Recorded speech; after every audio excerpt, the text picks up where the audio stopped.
கர்த்தர் உங்களை ஆசீர்வதிப்பாராக. தேவ சமூகம் உங்களோடு கூட இருக்கும். தேவ நடத்துதல் உங்களை ஆசீர்வதித்து வழி நடத்தும்.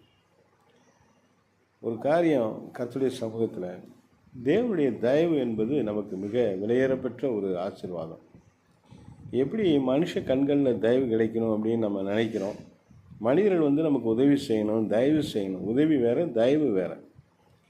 இந்த தயவுங்கிறது எதையும் எதிர்பார்க்காம ரொம்ப இறங்கி செய்யக்கூடிய ஒரு காரியம். நம்ம எதை இழந்தாலும் கர்த்தருடைய தயவை இழந்துடக்கூடாது.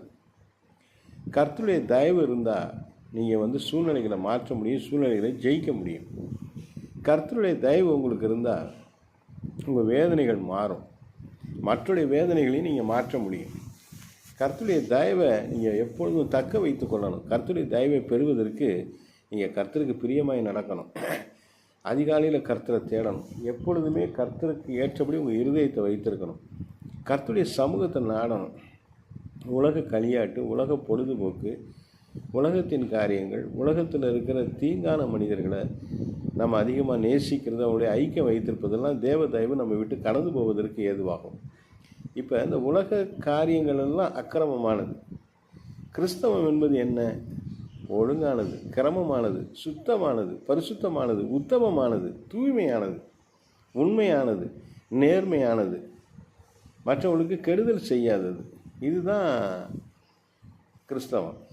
ஆனால் இந்த உலக காரியங்கள் என்பது அடுத்தவங்க பணத்தை பிடுங்கிறது, அடுத்தவங்க உழைப்பை பிடுங்குவது, அடுத்தவங்களை சுரண்டி வாழ்வது, சமுதாயத்துக்கே கேடு விளைக்கக்கூடிய வியாதிகளை, கிருமிகளை ஏவி விட்டு மருந்தை விற்று பிழைக்கிறது. இதெல்லாம் நிறைய நடக்குது சமுதாயத்தில். நீங்கள் நல்லா யோசித்து பார்க்கணும். ஒரு வியாதியை சமுதாயத்தில் உண்டாக்குறது, அந்த வியாதிக்கு மருந்து இவங்களே விற்கிறது. எப்படி பாருங்கள், இவங்க தான் நரகத்துக்கு போவாங்க.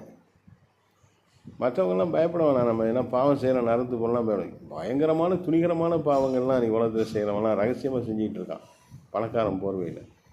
கிறிஸ்தவம் என்பது இந்த மாதிரி பாவத்துக்கெல்லாம் உடன்பட்டது அல்ல, பாவத்துக்கு எதிரானது. ஆகவே தேவ தயவு பெறுபவர்கள் முதலாவது தேவனுடைய சந்நிதியில் முற்றிலுமாக ஒப்பு கொடுத்து அக்கிரமத்தை விட்டு வெளியே வரணும். அவங்களுக்கு தேவ தயவு எப்பொழுதும் கூட இருக்கும். தேவனே அவங்க கூட இருப்பார், தேவனே அவங்கள வழி நடத்துவார், தேவனே அவங்கள ஆசீர்வதிப்பார், தேவனே அவங்களுக்கு எல்லாமுமா இருப்பார். இந்த தேவ தயவை இழந்துடாதீங்க. இந்த தேவ தயவை எப்பொழுதும், இந்த தெய்வீக தயவை உங்கள் கூட வைத்திருப்பதற்கு அவரை அண்டிக் கொள்ளுங்கள். சுத்த மனசாட்சியோடு வாழ பழகி கொள்ளுங்கள். கர்த்தருடைய வேதத்தை நேசித்து வாசித்து கை கொண்டு வாழ ஆரம்பிங்கள். கர்த்தர் உங்களை ஆசீர்வதிப்பார், உங்களை கனப்படுத்துவார். ஆமேன். அல்லேலூயா.